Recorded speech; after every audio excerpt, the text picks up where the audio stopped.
E te tī, e te tārarai mai ki te hui. Ko mihi ngarangi tēnei, he mihi atu nei kia koutou katoa.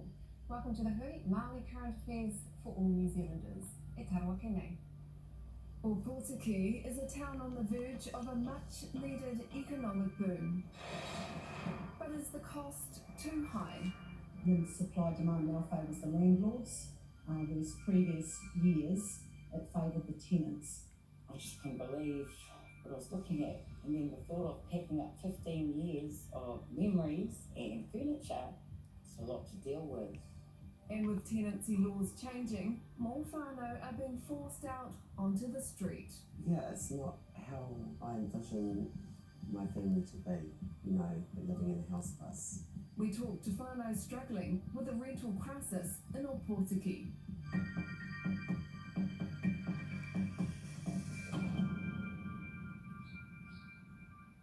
Kara hui mai. Later, we'll speak to Police Commissioner Andrew Costa about collecting the images and personal data of rangatahi Māori, engari matua I tēnei hōtaka. In a small Bay of Plenty settlement of Opotiki, renters have always had a place to call home. But as the town undergoes a long-awaited economic resurgence, house prices are skyrocketing. Alongside new changes in tenancy laws, many landlords are now looking to sell up.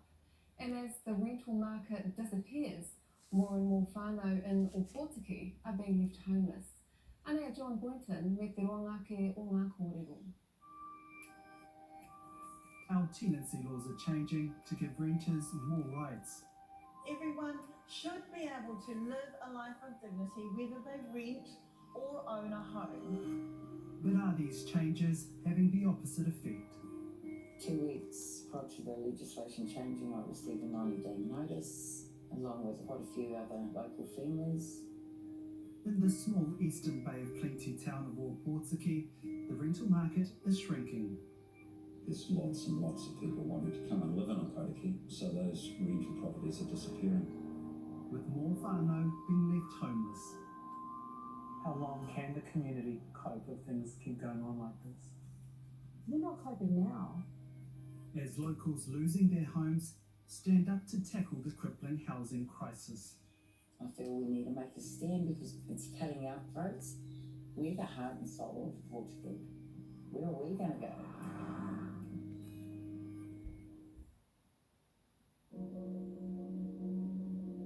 Kaylene Moore's 3-bedroom home in Opotiki bears the marks of a decade and a half worth of life.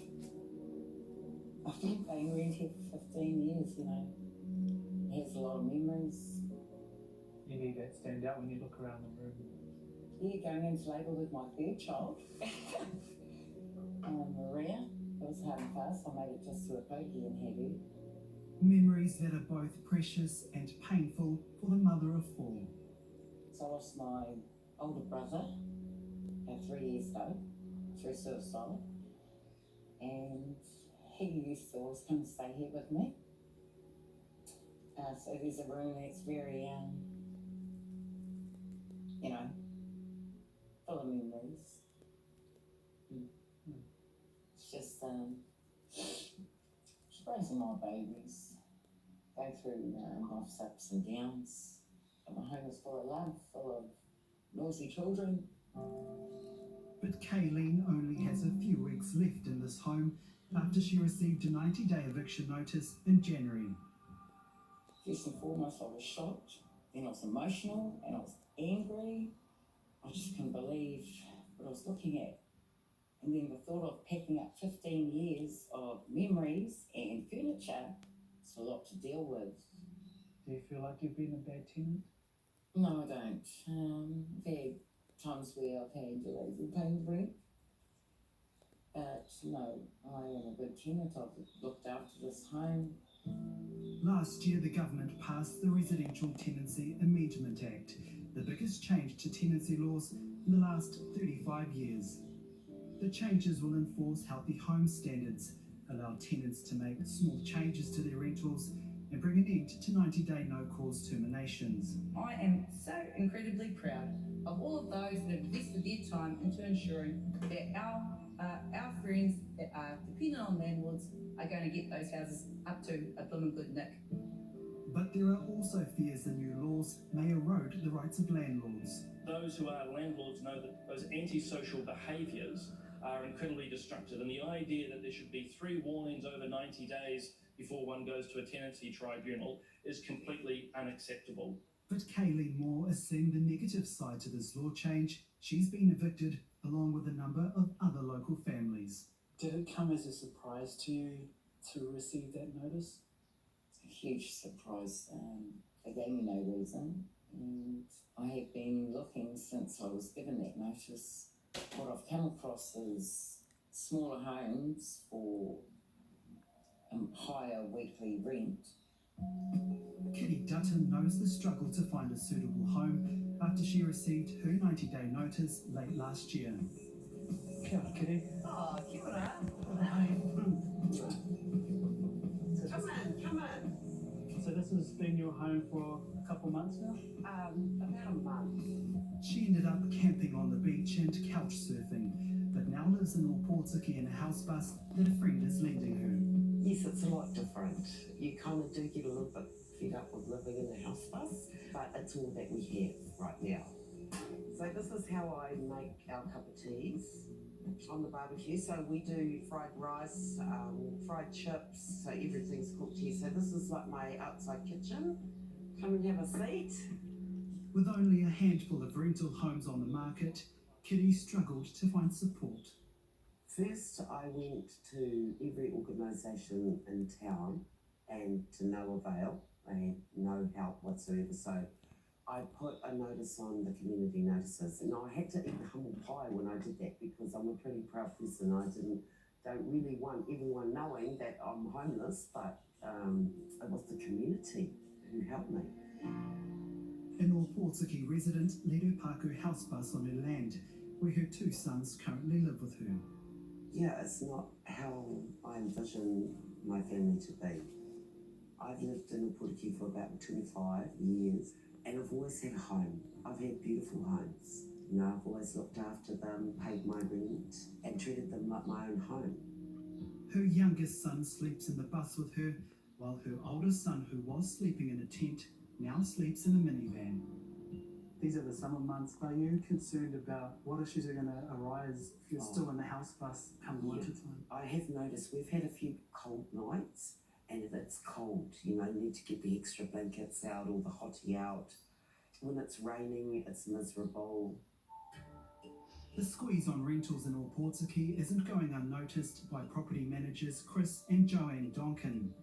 They own CJ Rentals, one of the biggest rental management companies in town.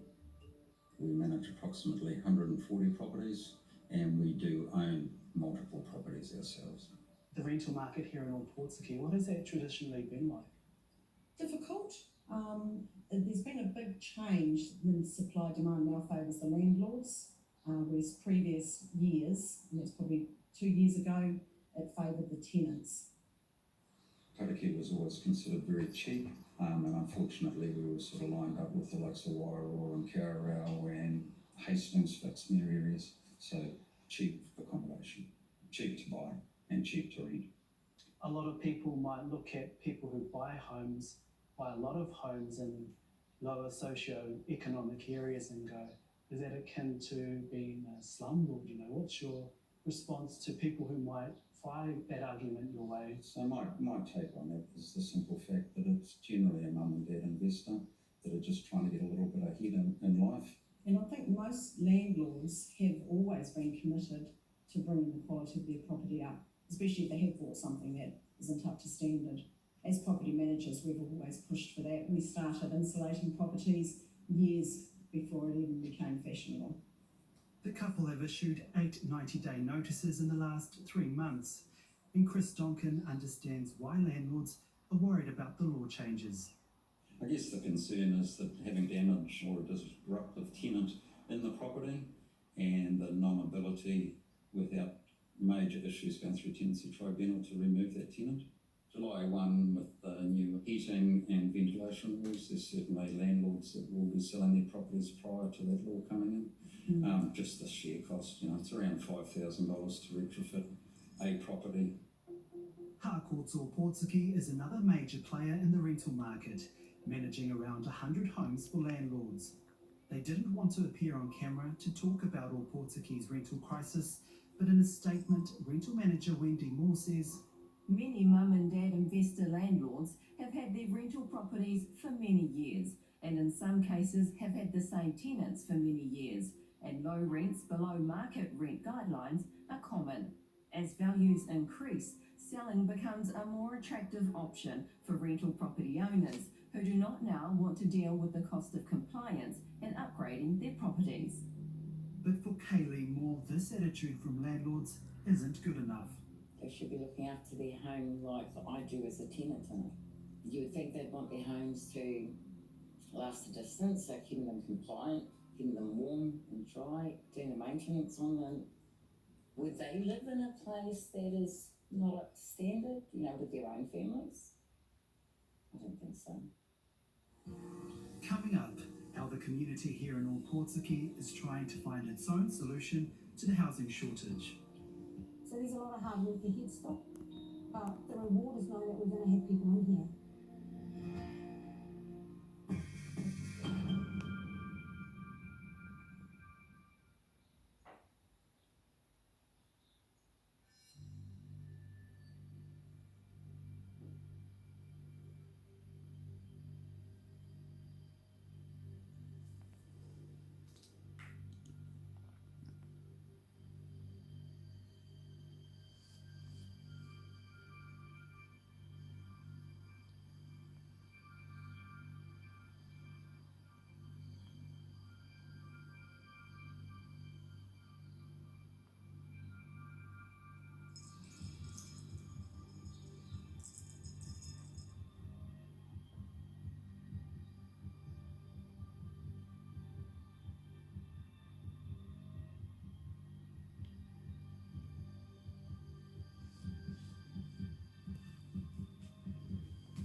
Auraki mai anō.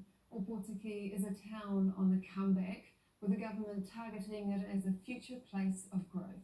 But as interest grows in the seaside settlement, will locals already struggling to find rentals be priced out of their community? Anei te wahanga toro o tēnei ripoata.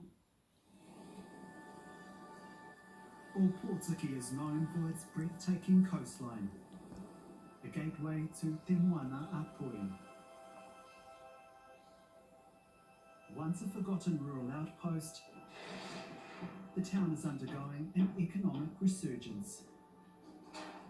Potaki's been put on the radar. The government's pumped $150 million into a town redevelopment, new library, $27 million for the mussel factory.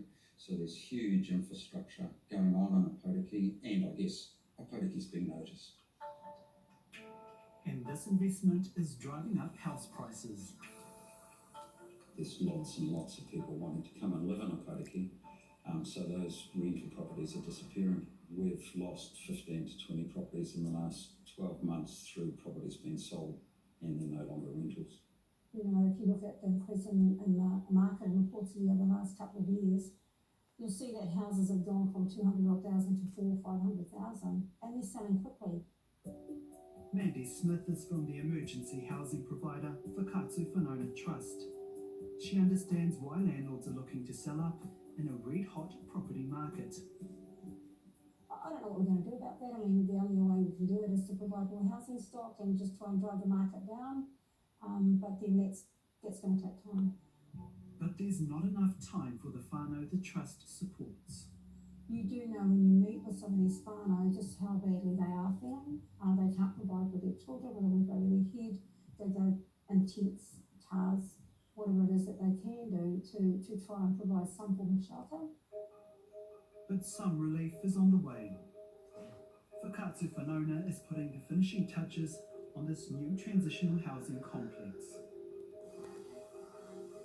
Currently, there's just 2 emergency houses in the whole district, with 41 families on the trust waiting list.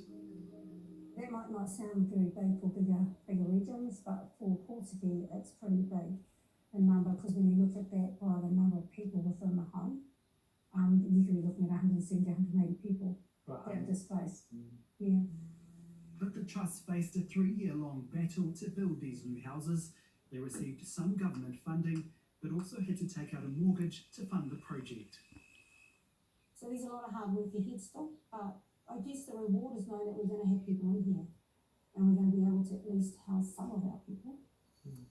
It's transitional housing, so it's only 3 months, but we can apply for an extension if we feel the family tried really hard, but there's nowhere to go. And unfortunately, it seems like we might be just not moving anywhere for a little while. But Kitty Dutton says while transitional housing will help, it's permanent housing that is needed urgently. I know that there's places that try their best, but if you've got to stay in the house for 3 months, then you're in the same situation after 3 months, and say there's another family moving in, you're in the same predicament. For Kaylene Moore, knowing the level of need in her community is devastating, and she feels landlords are only interested in cashing in. They're fine. They're lining their pockets, and they don't really, I feel, they don't give a damn about us smaller people, little people. So she's taking her fight to the streets. Alongside Kitty, she's marching through downtown Portugal,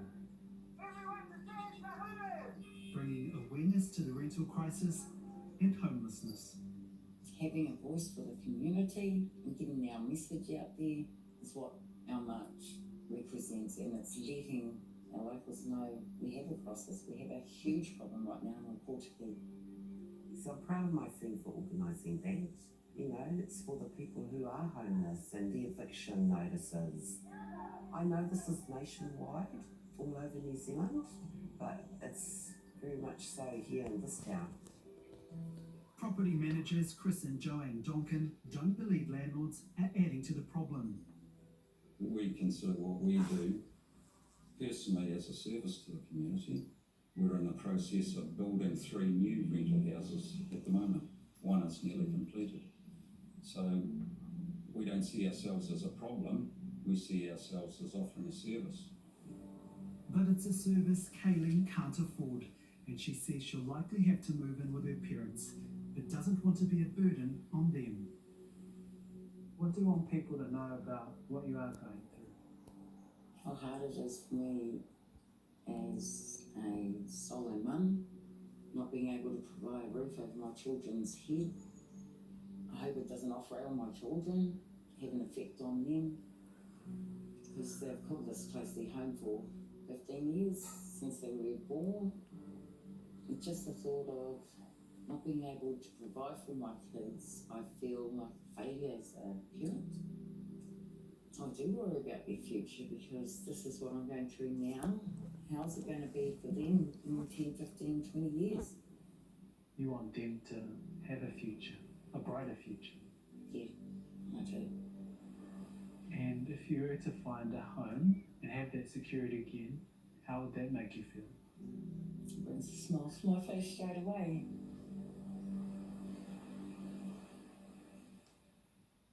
Nā John Boynton tērā kuro, hei muri ngā whakatairanga ka kōrero hau ki te kai komihana o ngā